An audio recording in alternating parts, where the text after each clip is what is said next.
Olá, meu querido, mais uma vez, estamos aqui no podcast Arrumando a Casa, mais um convidado super especial, mas eu não vou aqui apresentá-lo e nem vou falar aqui dos meus amigos antes que você assista a nossa vinheta.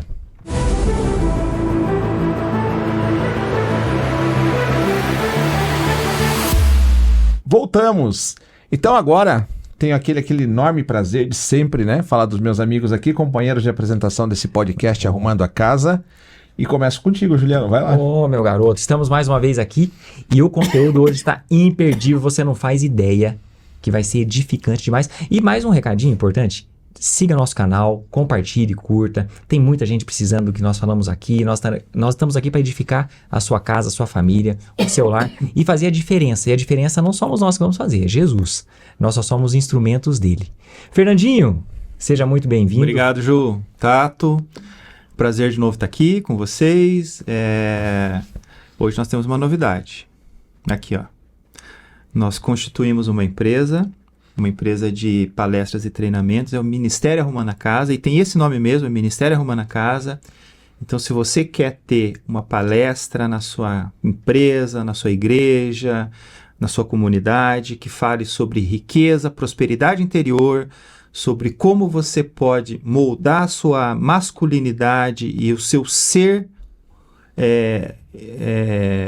material com princípios espirituais. No final desse vídeo vai ter os nossos contatos, então, por favor, sinta-se à vontade de nos chamar. E base da nossa palestra é o que, Juliano? O nosso livro. Nós já comentamos aqui, para quem nos segue, né? Nós escrevemos um livro que foi uma obra muito interessante, porque ela surgiu dessas conversas. E esse livro, nós tivemos a grata... Assim, a honra, né? Uma honra, realmente, né, de termos ele publicado pela editora Pão Diário, que é uma editora cristã gigantesca, com uma extensão mundial, né? Então, logo esse livro vai estar chegando, vai ser o Arrumando a Casa, edificando homens e restaurando famílias. Vai ter um efeito, vai poder ser usado também como um guia devocional, um guia de estudos, são 8 capítulos e está imperdível, tanto que, né, a Pão Diário o aceitou, né, que passou por um crivo muito grande, né, e vai ser distribuído para mais de 100 países, então a gente vai estar levando a palavra de Deus, vai estar levando um pouquinho daquilo que a gente está fazendo aqui, para pessoas que nem falam o nosso idioma, para pessoas que estão aí caídas e precisando, porque um dia nós estivemos caídos, né, e nós, pela graça, podemos estar aqui trazendo somente coisas boas para vocês. E professor Tato? E tem mais uma coisinha que eu quero falar contigo aí, né? Aliás, Fernandinho, nós temos a nossa palestra já no dia 15 de outubro na Igreja Quadrangular do Boqueirão. Então, você que é membro da igreja, esteja lá presente. Você que não é, Pastor Aparecido, aqui, com o Pastor Aparecido. Líder. Estaremos lá falando, né? Sobre prosperidade interior, levando os princípios bíblicos, né? Mas sinta-se convidado, queria só complementar, porque agora me veio na cabeça, né? Nós temos já na próxima semana esse evento, né? Já tem o primeiro evento. Joia. E quem são os palestrantes? E quem são? Juliano Palmeiro, professor Tato, né? Rodrigo, coloque aqui por a nossa favor. imagem, por favor.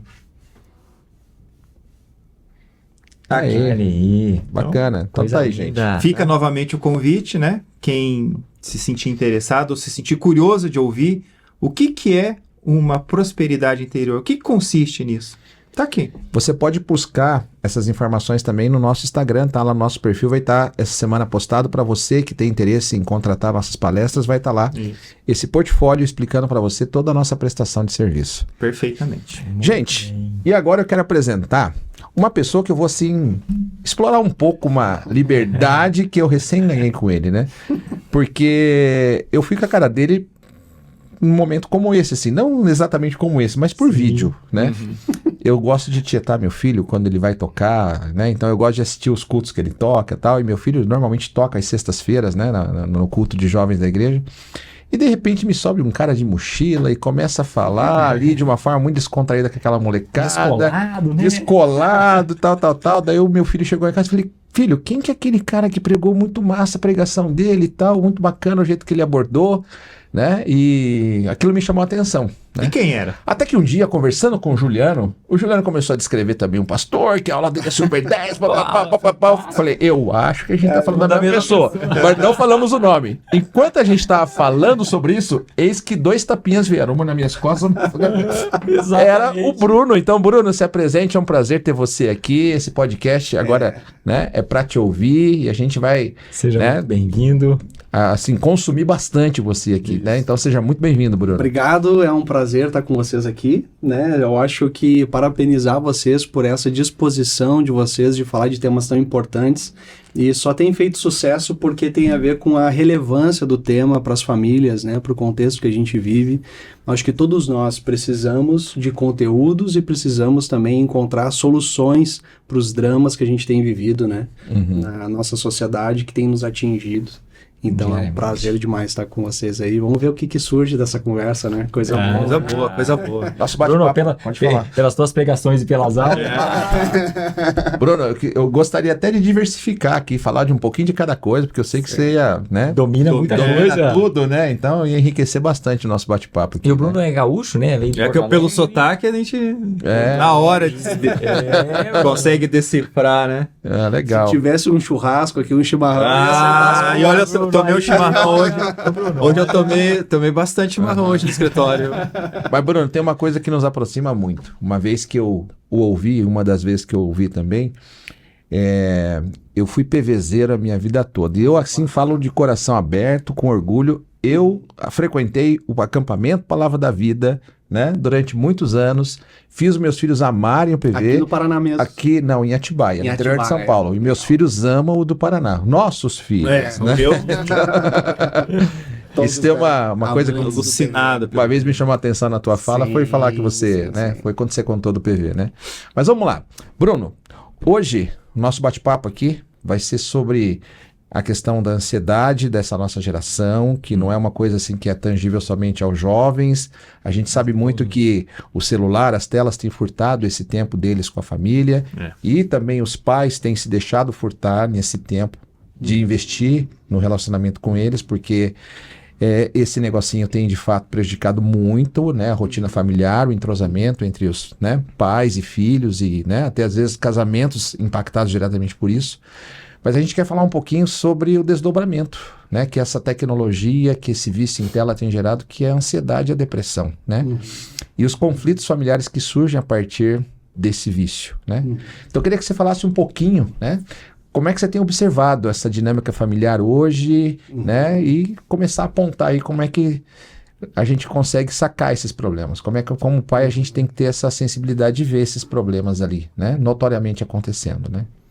Eu acho que é legal demais falar sobre isso, porque eu acredito que a gente vem, né, gerações anteriores que tinham tempo de mesa, né? Tinham os seus horários mais bem estabelecidos, tinham tempo no sentido de conversar, tempo de estar uns com os outros, né?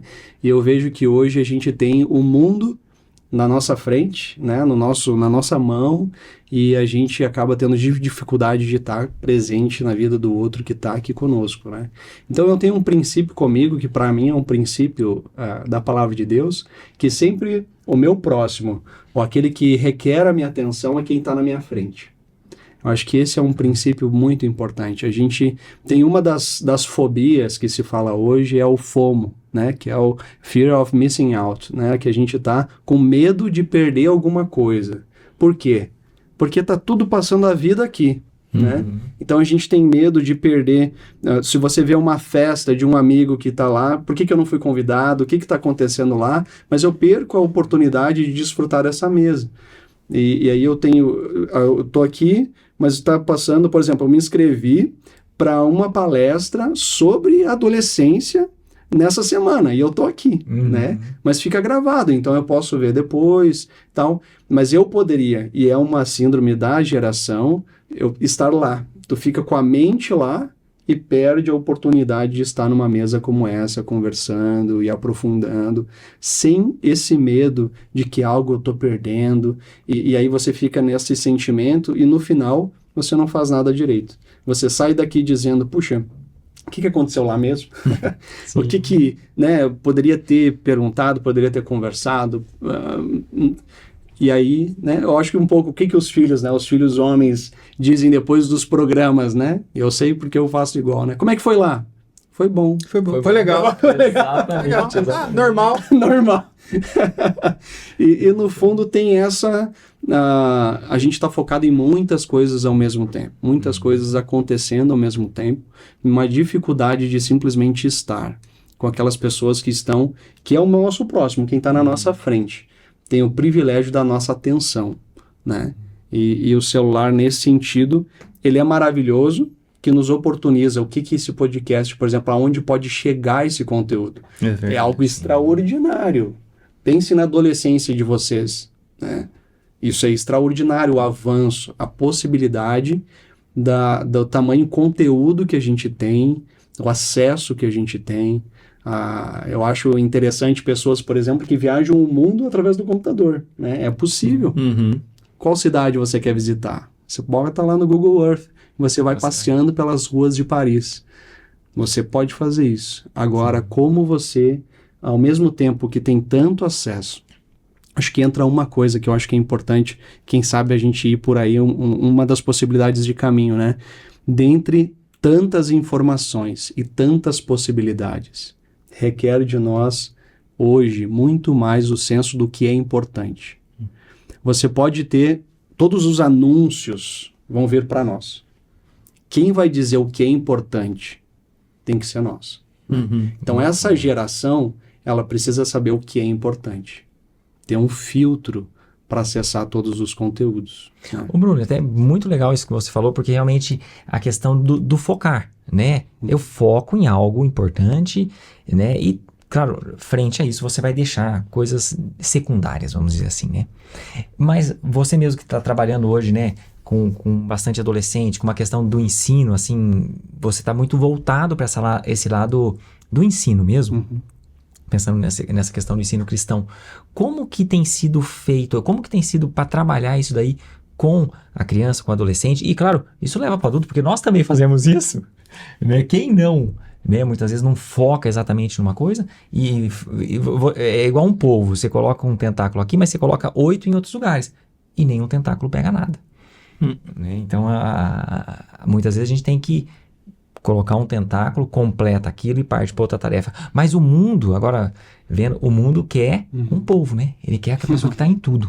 Mas não é possível. Exato. Porque você não... É igual o pato. Faz tudo, mas não faz nada bem. Ele nada voa e corre. Mas ele não é um corredor, ele não é um nadador, ele não Nem é um... voa. Nunca tinha ouvido falar. Mas não é assim? Muito bom, muito bom, muito bom. Né? Então, assim, nós somos povos, pá, tentáculo em todos os lugares. Mas e como tem sido... Isso é um desafio. E um desafio, vou dizer, dos tempos modernos. Né? Eu me lembro, eu morei muito tempo no Rio Grande do Sul, né? Então, quando eu falei que é gaúcho, porque eu tenho um carinho imenso pelo Rio Grande, né?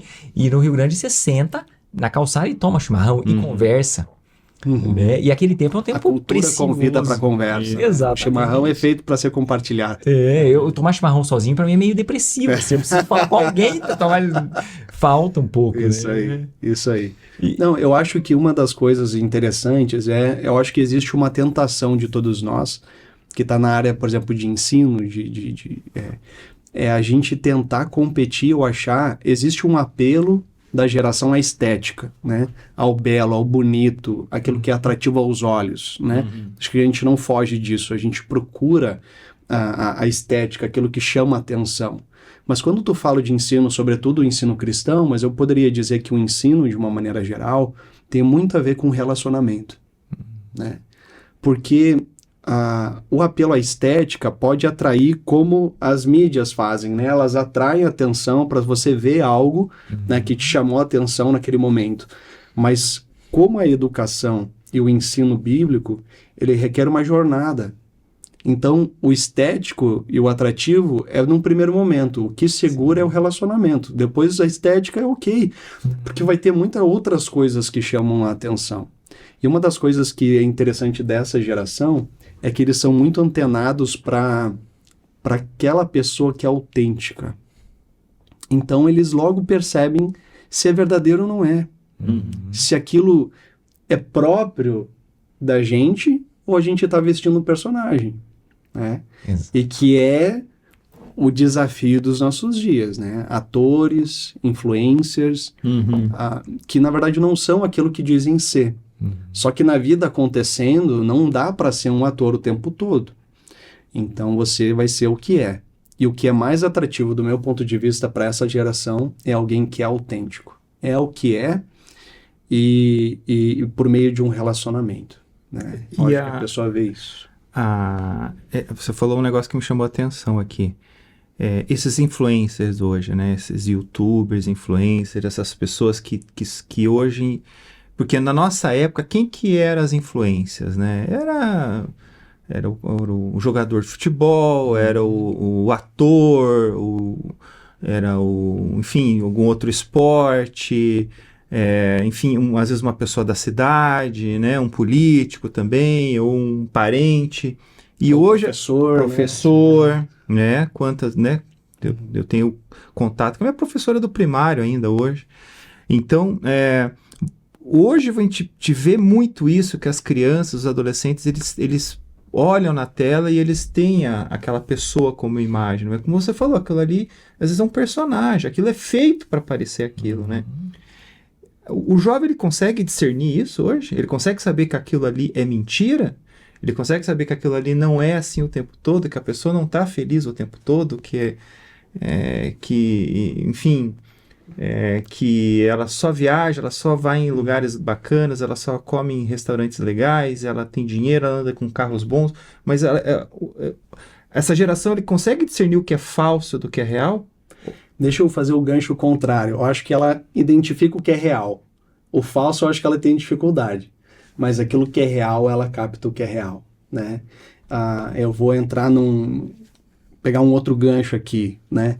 Eu achei muito interessante um livro do Carpinejar, falando sobre luto, né?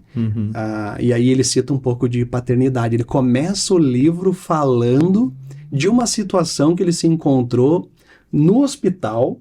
Com o pai dele? Com o pai dele. Eu já ouvi ele falar tendo então que falar, preencher o prontuário do pai. Sim. Que ele não sabia. E daí, o tipo sanguíneo, não sei. Tem alguma intolerância, né? Alguma medicação, não sei. E assim ele foi indo, ele diz, olha, o prontuário do meu pai foi o meu atestado de óbito como filho. Né? Sim. Então, para muitos filhos, o pai é um personagem. Olha, que forte. Isso é forte. Nós gravamos não viram algo de real. paternidade. Não sabem quem é o pai. Uma das coisas que eu sempre gostei na minha vida, por exemplo, uma das pessoas da minha família que eu mais fiz isso foi com a minha avó. Sentar e ouvir história. Sentar e perguntar sobre a vida. Perguntar sobre a história dela mesma, né? O que ela fez, o que ela não fez. Como é que foi o desafio de encontrar, né, o meu avô. E como é que foram as coisas. Eu adoro, assim, sentar com pessoas mais velhas para ouvir as suas histórias e perceber a pessoa por detrás daquele personagem. Porque na família é assim, né? Primeiro uma questão romântica, né, com o pai e tal, aquela pessoa que está sempre firme ali, mas daqui a pouco tu começa a ver a pessoa atrás da figura do pai, né? Eu vejo que em todas as áreas da vida, o jovem, eu acho que ele é muito influenciado. Primeiro tem essa questão estética, tem essa questão do parecer ali, que é atrativo, eu quero ter aquela vida que parece que a pessoa tem, mas eu acho que o que o fisga e que torna, por exemplo, essa turma seguidor de alguém, é alguém autêntico. É alguém autêntico. Agora, Bruno, vou compor a minha pergunta, elaborando assim algumas viagens um pouco em relação ao que eu consegui ouvir e extrair da tua fala. Eu vou entrar no âmbito criacional, nem vou entrar no âmbito da identidade, que tem a ver com você se tornar filho de Deus e você se remeter a uma paternidade divina. Eu vou entrar na questão criacional. Fomos criados.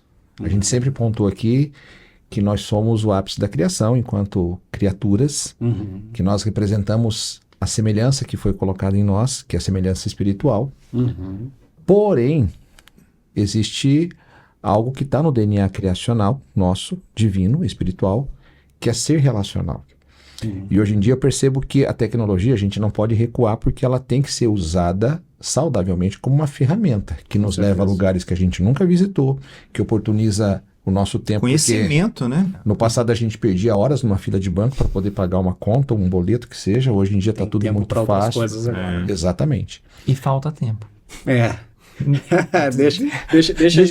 deixa do lado. Eu não vou falar isso agora, que senão... Tem as redes sociais.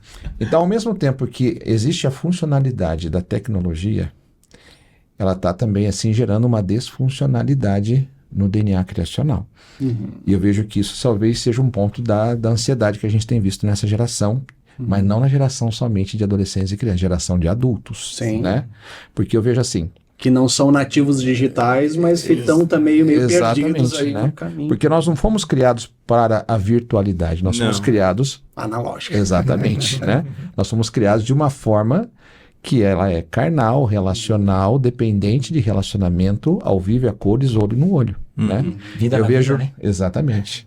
E eu vejo que essa virtualidade que hoje a tecnologia coloca para nós como um meio de convivência, é isso que tem gerado exatamente o quê? Essa briga com a nossa natureza relacional. Independentemente da pessoa crer que Jesus salva e crer que vai se tornar filho de Deus a partir do momento que você crê em Jesus, independente né, do plano de salvação, né, do plano de paternidade, a gente sabe que houve um Criador, né? Muitos não creem nisso, mas houve um Criador e colocou isso na condição humana de criatura, né? E você acha que esse é o ponto que hoje a gente tem que resgatar com quem está nos ouvindo, que a gente perdeu esse senso de relacionalidade, né? Que somos seres relacionais, né? Relacionalidade no sentido mesmo de seres que nasceram, criaram-se e se desenvolveram para serem relacionais, né? Eu acho...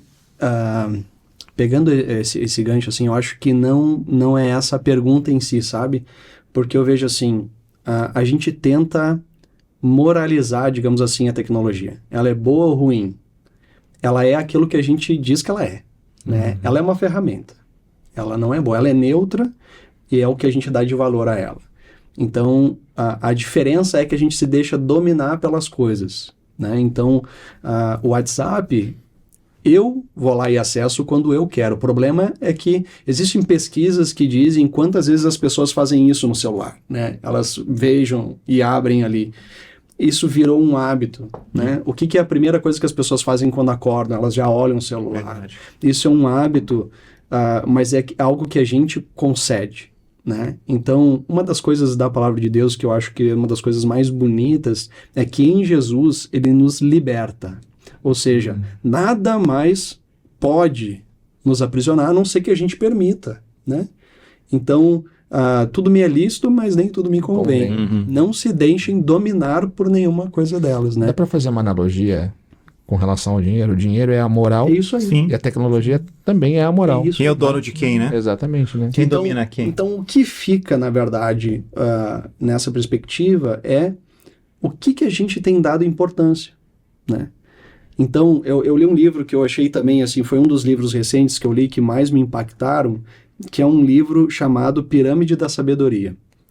Esse livro, ele é um livro que te abre o horizonte, porque ele diz assim, como numa época em que nós mais temos, de todas as gerações, nós vivemos a geração que mais tem acesso ao conhecimento. Ele faz uma comparação, até o Augusto Cury, ele faz uma comparação que um imperador no Império Romano, no ápice do Império Romano, tinha o mesmo nível de informação que um garoto de 7 anos de idade hoje. Então, tu pensa no imperador como César Augusto, que era um grande pensador e filósofo, que construiu muito do pensamento ocidental, e tu pega agora um jovem com 10, 12 anos, ele tem acesso mais conhecimento do que ele. Então, só que daí o que o livro ele traz que eu acho genial é por que tanto conhecimento não tem nos tornado sábios. Então a gente tem muito conhecimento. É interessante, vocês já têm uma certa maturidade de vida e uma das coisas que se encontram no mercado de trabalho é exatamente isso. O jovem que está começando no mercado de trabalho, ele acha que sabe mais que o chefe. Por quê? Porque ele tem a informação. E quem sabe ele tem algumas informações a mais que o chefe até. Só que ele não tem experiência. Então ele não tem sabedoria. Então ele está a anos-luz de distância do chefe. Mas acesso à informação ele tem. E ele acha que poderia dar aula para o chefe do negócio que ele está há 20 anos. Né? Porque isso é dessa geração. Tu tem acesso ao conhecimento. Você acha que na semana seguinte você pode lançar um curso sobre aquilo que você aprendeu semana passada, mas isso não é verdade. Porque o conhecimento, ele passa por uma vida aprovada, experimentada, erros feitos e se torna em sabedoria. E daí nesse livro ele diz o seguinte, o que a gente precisa estabelecer, qual é o filtro que a gente acessa ao conhecimento? Qual é a base que a gente diz, a partir dessa base é que a gente lê todas as outras coisas. E aí a gente começa a dar valor às coisas. Então, nós estamos como livres em Jesus, agora dando valor às coisas. Dando valor ao tempo do WhatsApp, do Instagram, das redes sociais, das pessoas que estão à nossa frente. Essa é a experiência, né? E no livro ele coloca a base, que é o conhecimento, aquele que é o conhecimento mais duradouro, perene, que perpassa as épocas, a palavra de Deus. Então ele diz, essa deve ser a base a partir da qual a gente filtra todos os outros conhecimentos, né? Não me deixando dominar por nada. O Juliano tocou num assunto que inclusive eu ia falar sobre isso. Se você pegar, por exemplo, o Bruno de 99, ele fazia 2 coisas no dia. 3 coisas. Hoje o Bruno de 2024, ele faz 6.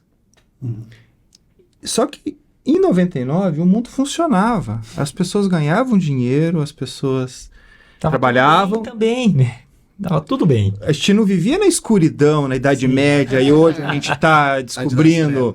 Não é assim, né? Então, assim, o mundo de 20 anos atrás, ele funciona, de 25 anos atrás, ele funcionava. Igual funciona hoje. Eu não vejo diferença, né? Porque eu já era adulta 25 anos atrás.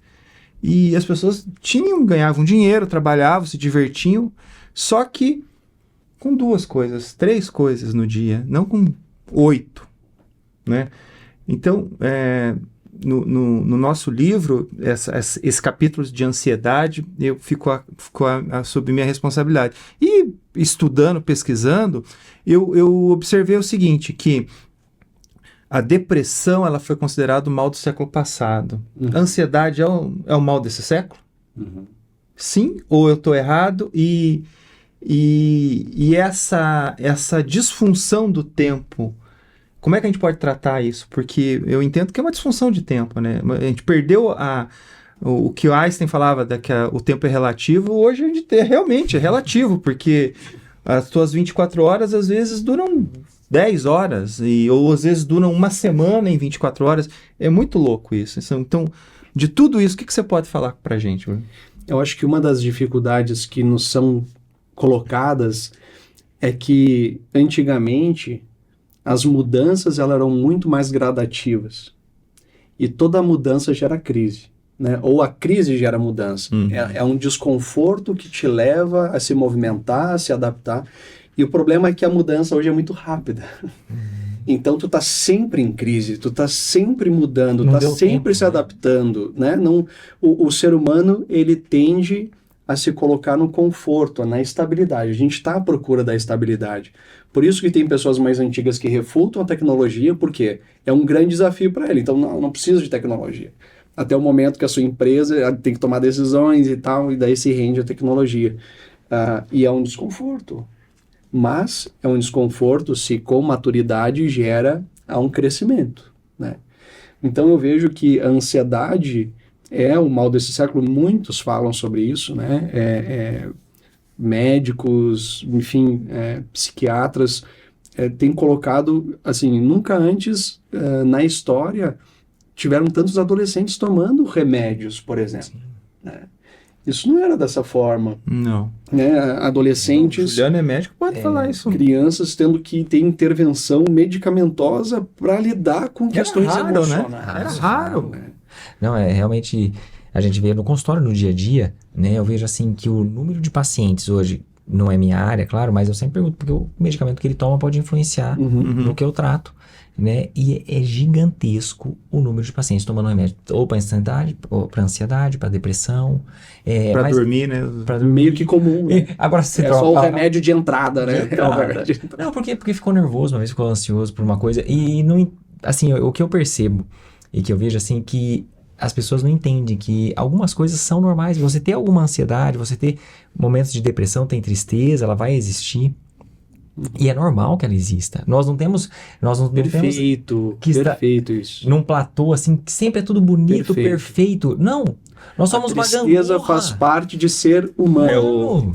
A gente perde, a gente ganha, a gente chora, a gente sorri. É isso. É o conjunto. Tem uma Mas teoria... não pode mais, porque o modelo de ser bonito, você tem que ser instagramável, magro, né? comer uns pratos maravilhosos, viajar. Sim. É porque o viajar hoje é o que define a pessoa ser feliz ou não, né? Quem é feliz viaja muito. Sim. Quem é infeliz não viaja, né? Então, assim, nós estamos com estereótipos, né? Eu costumo brincar, né? Às vezes eu falo, eu vou muito pouco em shopping, assim, mas um dia eu fui no shopping, eu vi caricaturas que eu via na rua, que o pessoal pintava as caricaturas, eu vi lá, né? Uma bocona, assim, umas coisas meio... Mas eu via antes eles pintados. Então, assim, as coisas tomaram uma proporção. E aí, existe aquela ansiedade, quer ser bonito, quer ser isso daqui, quer ser o mais forte, quer ser o mais poderoso, o mais rico, mais... E ninguém vê assim, eu quero ser mais próximo de Jesus. E aí? E eu acho que a grande falha é a falta de buscar a proximidade de Jesus, a proximidade do que é santo, né? E a gente busca as coisas do mundo que não nos completam, né? Nós nos alimentamos com as coisas que não nos alimentam. Efêmera, né? Que passa. As coisas que não são... O que tu busca que é eterno? O restante tudo é passageiro. É que nem você ao McDonald's, né? Você vai se deliciar, você vai comer bem, mas aquilo não vai te nutrir. Sim. Uma coisa é você se alimentar, matar a tua fome. Outra coisa é você, de fato, ter sido nutrido com aquilo que de fato é importante para você, né? A busca por Jesus, a nossa disciplina espiritual é a nutrição. Né? Porque alimentar, você pode se alimentar de qualquer coisa, né? E a partir do momento que você não tem essa busca, ou você não encontra algo assim, e que é no relacionamento, a gente não busca... Jesus, ele está no relacionamento, né? No período, a gente vê o período da pandemia mesmo. O período da pandemia foi um período triste, porque nós não nos relacionávamos. E nós somos seres relacionais. O meu filho, uma vez ele lembra que ele falou assim, eu quero ver gente, eu quero conversar, eu não aguento mais ficar aqui. Pois é, a pandemia foi, eu acho que, um grande choque até mesmo para essa nova geração. Porque é interessante, também por pesquisas, né, apontam que os adultos sofreram menos que as crianças na pandemia. Porque se tu pensar, grosso modo, né, são nativos digitais, estão em casa, né? Sim, vão passar tranquilo. Mas sofreram a beça, né?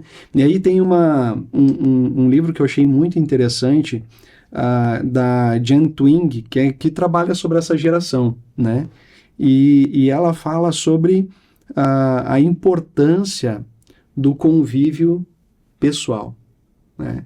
Ela não tem como ser transformada em totalmente digital, né? Então, olha o que ela aponta na pesquisa e no que ela foi construindo. Os adolescentes, eles estão mais seguros fisicamente do que nunca. A gente vive, né, de uma maneira mais protegida, porém são mais vulneráveis mentalmente. Daí ela coloca eu gosto de gráficos assim, né? Ela coloca mais tempo em tela, menos interação social, mais solidão. Eu acho que uma coisa que é interessante, quem sabe para a geração mais velha, é que os mais novos, eles veem o WhatsApp como relacionamento. Isso é uma coisa que, de repente, a geração mais velha acha um absurdo, mas eles realmente veem como relacionamento. Eles levam muito a sério o WhatsApp. O WhatsApp, as pessoas formam amizades, brigam no WhatsApp, rompem relacionamento no WhatsApp. Eu ainda, mesmo sendo muito novo, eu ainda tenho para mim que assuntos sérios a gente conversa pessoalmente. Né? No mínimo liga. Né? Sim. A gente tem que lembrar que o telefone também liga, né? Foi feito para ligar. Chama telefone, não chama telefone. A base é essa. Mas tu sabe que trabalhando com adolescente, com jovem, a pessoa fica um pouco impressionada quando você fala, posso te ligar? Como ligar? Isso não Você existe não pode mais. falar no WhatsApp, né? Manda um áudio. Mas é que para esse assunto acho que é melhor conversar, né? A gente esgota em meia hora uma coisa que a gente falaria o dia todo tentando tirar alguma coisa de bom dessa conversa. Um responde a cada 2 horas. Mas é interessante que, apesar de o WhatsApp, sim, é uma ferramenta de relacionamento e é real. Então, de rede social, falando de rede social, é o que o adolescente mais usa, é o WhatsApp. Digamos, de importância, de vínculo, de relacionamento. Mas essa estudiosa psicóloga, né, que trabalha gerações, ela fala que a partir de pesquisa se notou que as crianças e adolescentes que mais têm tempo de tela são as que mais têm sinais de depressão e ansiedade. Olha. Né? São aquelas que mais carecem do contato pessoal, mais se sentem sozinhas. Isso é por uma questão até de neurotransmissor, de dopamina, né? Perfeito. Porque assim, ele se alimenta, vamos dizer assim, das telas no sentido da movimentação, né? A tela ela movimenta porque aquilo te atrai, né? Então, e isso tem um estímulo de dopamina muito grande. Então, eu vou sentar para conversar com meus amigos. Não tem aquela liberação de dopamina que eu tenho na tela. Então a tela, ela é mais gostosa, ela é mais viciante, eu me sinto mais agitado com ela. Mas nós sentamos para tomar um chimarrão. Puxa, que coisa mais sem graça. Por quê? Porque eles estão... É como se fosse uma droga. Agora, existe trabalhando no cérebro de uma forma totalmente desconexa da realidade que nós somos criados. Né? Perfeito. Agora, existe digamos assim, um dado, né, de realidade. Quero ver se isso de fato... é algo que você concorda e é algo que significa um catalisador para que mais pessoas se vejam ansiosas e deprimidas, né? Mas o Augusto Cury, ele defende o SPA, que é a Síndrome do Pensamento Acelerado. E ele usa a tecnologia como sendo um dos catalisadores que aceleram esses pensamentos, inclusive palavras da moda como intencionalidade, integridade, Tem várias, né? ressignificar, né? Tem várias palavras da moda hoje. Né? Empoderar. Mas uma outra que também tem surgido é a questão de você ter o controle daquilo que você pensa, né? Como se fosse algo fácil de você fazer. Que os pensamentos eles vêm de todos os lados e você pode escolher quais deles vão ficar. E assim você consegue conter a sua ansiedade. Mas vai na vertente do contrário do que Augusto Cury, como médico, tem colocado para nós. Que hoje a tecnologia, ela é amoral, como você colocou. Vai de como a gente vai ter a sabedoria necessária para usá-la. Perfeito. A gente também não vai recuar porque não tem sentido. Precisa ser uma geração atrasada, né, no que diz respeito à tecnologia. É enxergar os benefícios que ela traz, mas também ter a sabedoria de saber que ela pode furtar muita coisa. Mas a questão é, né, você encara que ela de fato é esse catalisador hoje para a ansiedade ser tão latente na vida das pessoas, sejam adultos, sejam crianças, né? Eu acredito que sim, porque eu estava lendo mesmo um livro de sabedoria digital, né, do Andy Crouch, e ele falou uma coisa que para mim foi exatamente isso, né, que você disse agora. Ele disse assim que a vida na tecnologia ou na rede social não é a velocidade que a vida acontece. Então isso gera tédio. Sim. A vida real gera tédio. Porque ela acontece em outro tempo. Falha a internet na nossa casa para ver como as crianças ficam. Nossa. O que faz agora? Algum eletrônico que está um pouco mais lento. E o mais lento para eles é milésimo de segundo, né? Só que a vida não é assim.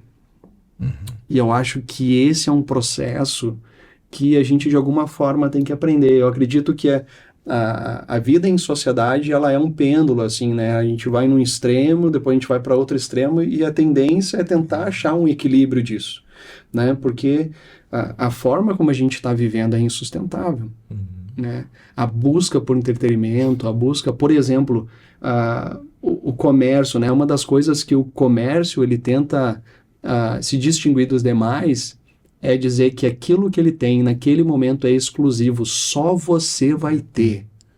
Você vai no restaurante, não, ninguém na face da terra está comendo o prato que você está comendo, você é exclusivo. E você paga o triplo por causa dessa exclusividade, né? Porque tá à procura do extraordinário, tá à procura do jamais feito. Só que a vida acontece no cotidiano. Sim.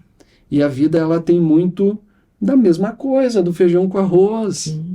E da salada e do bife. É da vida, a vida como ela é, não é A aquilo vida ali. como ela né? é. E a gente precisa encontrar a beleza disso, né?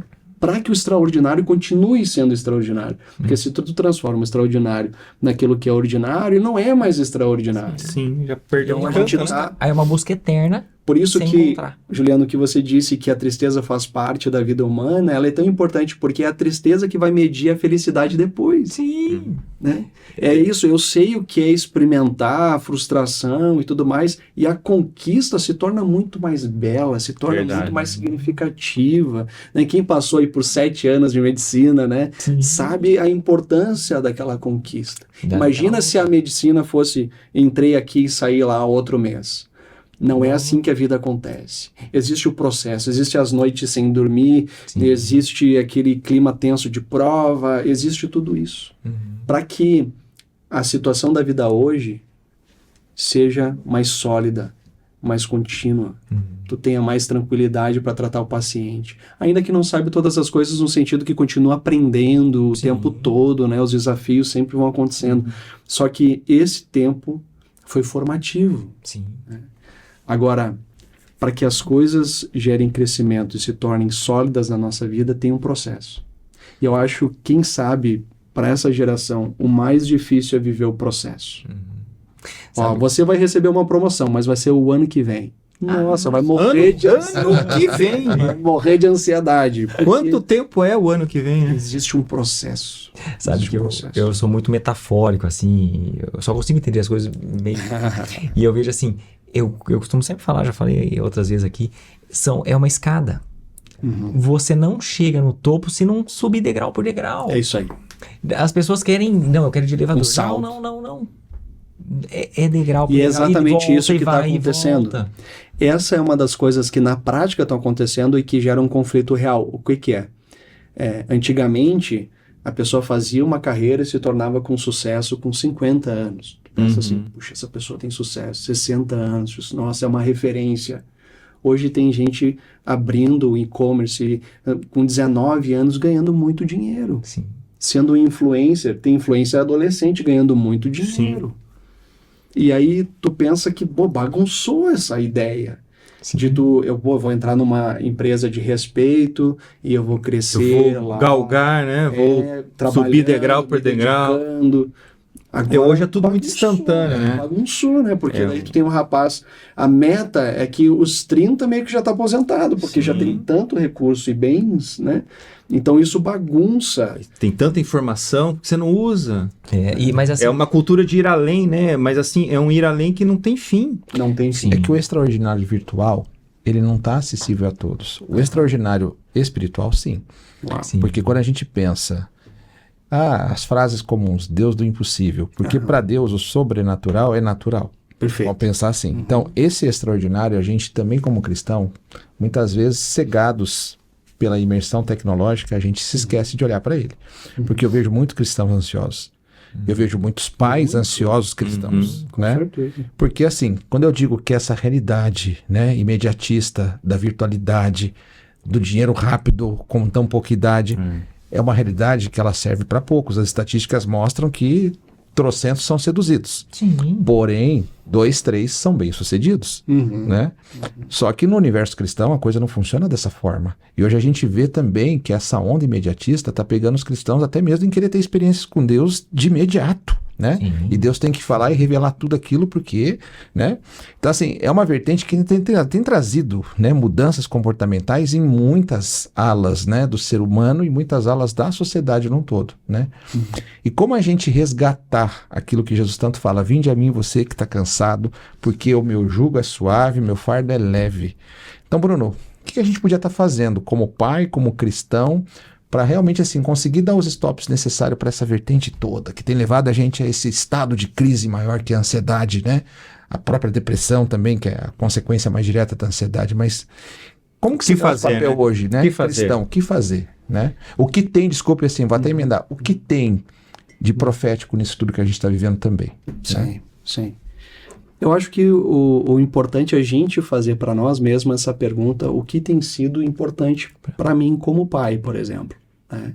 Porque a gente também está submetido a tudo isso que a gente está vivendo, e o que a gente faz de diferente do que os nossos filhos fazem.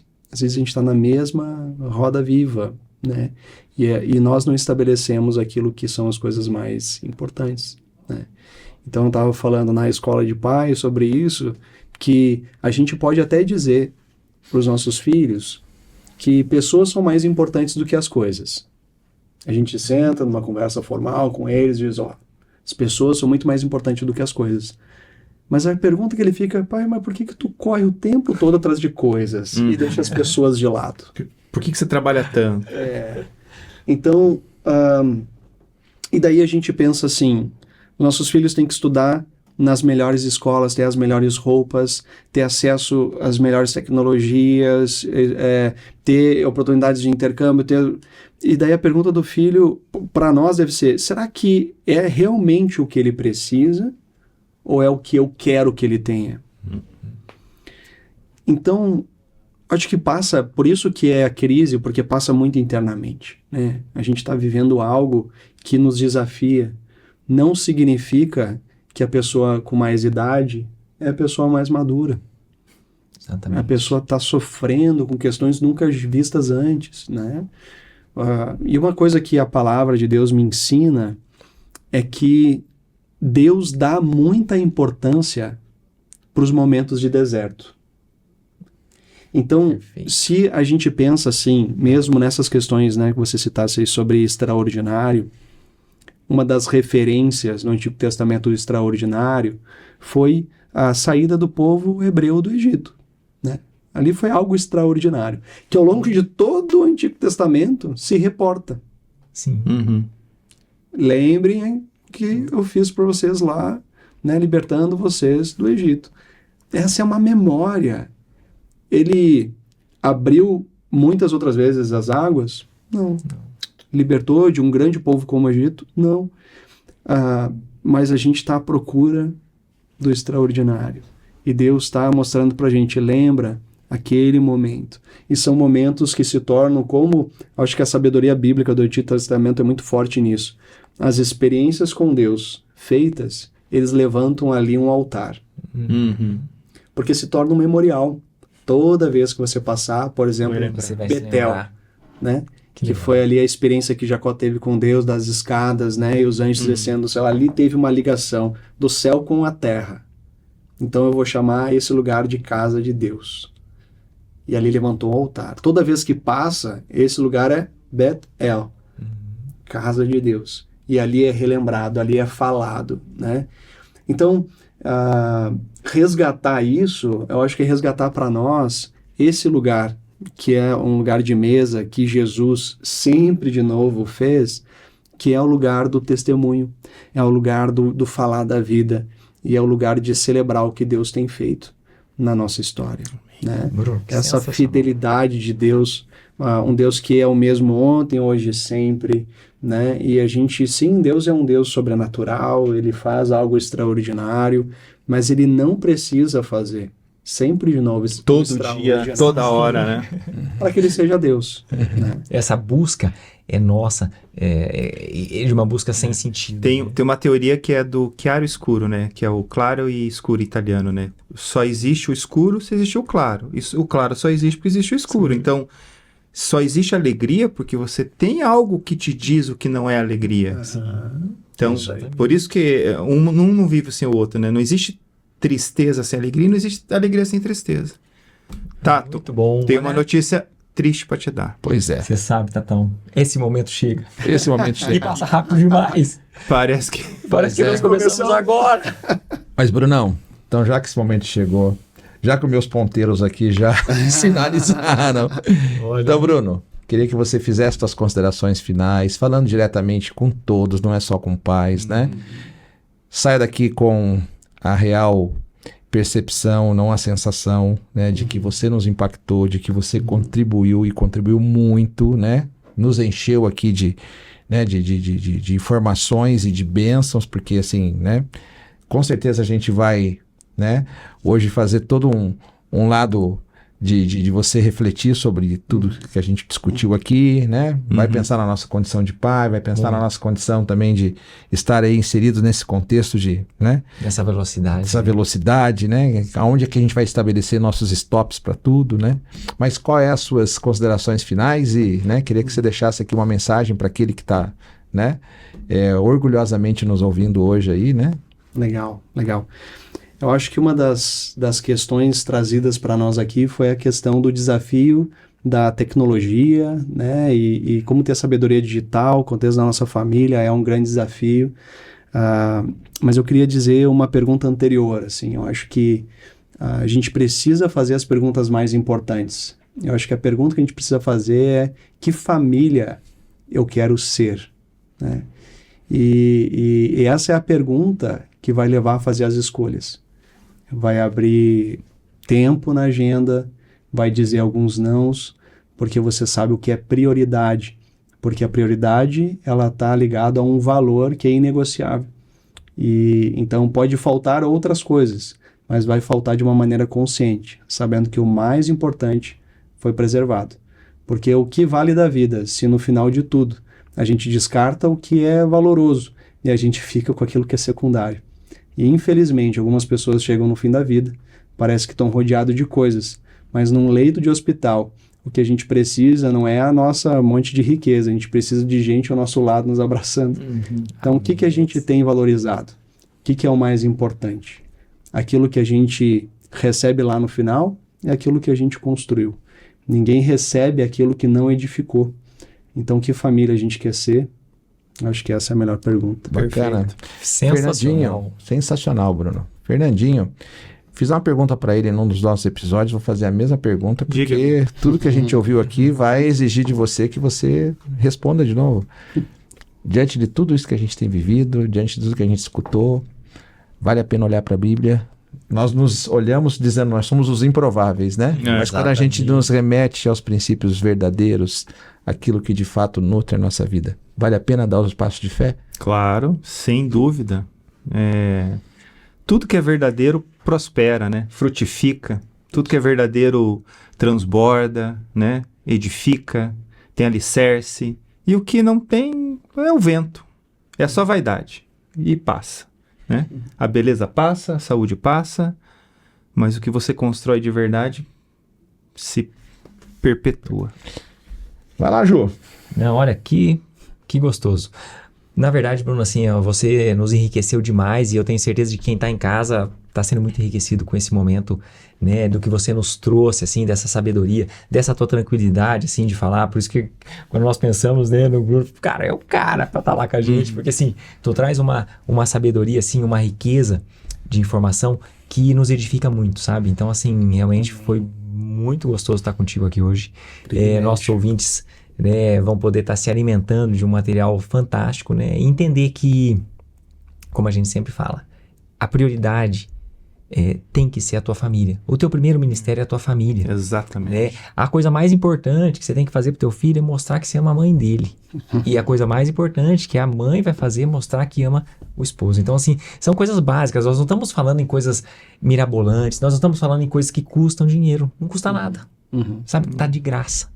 Então, assim, busque aquilo que é eterno, aquilo que não tem valor monetário, mas isso tem valor espiritual, tem valor na tua vida, tem valor na qualidade de vida. Então, assim, a árvore que você vai plantar hoje, você não precisa plantar amanhã, plante-a hoje, porque o fruto vai chegar daqui a pouquinho. Então, assim, não deixe para amanhã o que você vai fazer hoje, principalmente em relação àquilo que é mais importante para ti, que é a tua casa. Juliano, eu quase esqueci de falar uma coisa importantíssima. Opa, será que é o que eu tô imaginando? Como o gaúcho ama a sua terra. Tomazina, um beijo, minha amada Tomazina. E eu Foi aos 44 do segundo tempo. E eu sou um vigilante disso, hein? Esqueci dessa vez, hein, cara? Eu vi que todo mundo ficou quieto, falei, ué. Mas então, Tomazina, o meu amor. Bruno, tradicionalmente a gente se despede fazendo um brinde, mas fazendo uma oração também, aproveitando que você pastor, né? Exatamente. E a gente queria que você nos desse esse privilégio de orar, né? E orar pelo nosso projeto, né?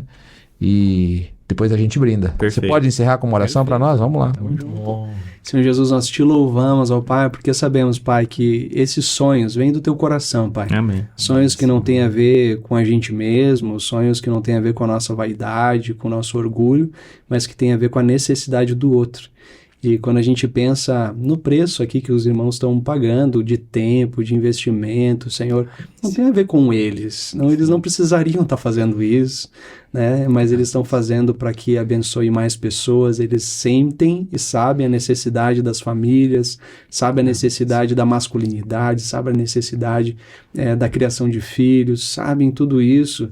E a tua palavra, Pai, nos ensina que quando é gerado em nós essa inquietação, essa inconformidade, é porque está sendo gerado ali um chamado. Amém. E precisa ser respondido. E por isso eu te louvo por esse chamado. Que eles estão respondendo, ó Pai, com responsabilidade, com dedicação, com constância. Pai, eu te peço em nome de Jesus que haja prosperidade nesse projeto, Senhor, porque tem a ver com o teu coração. Tem a ver, Pai, com um propósito teu, para edificar famílias, para transformar os lares, para fortificar a nossa comunidade, para que a gente viva numa sociedade, ó Pai, mais parecida com o que o Senhor projetou, para que a gente viva, Senhor, de uma maneira, um bem-estar. A tua palavra fala de shalom, e shalom é essa paz, esse bem-estar, que tem a ver com a reconciliação com o Senhor, tem a ver com uma paz entre as pessoas, mas tem a ver com a paz com as próprias coisas criadas. E por isso, ó Deus, abençoa, Pai, esse projeto que vem no teu coração e continua direcionando os temas para que seja o mais relevante possível para aqueles que ouvem, alcançando, ó Pai, não há limites o alcance, que o Senhor possa abençoar e prosperar. Isso clamamos no nome de Jesus. Amém. Tua honra e glória. Amém. Amém, amém. Muito bom. Arrumando a casa. Arrumando a casa. Da casa.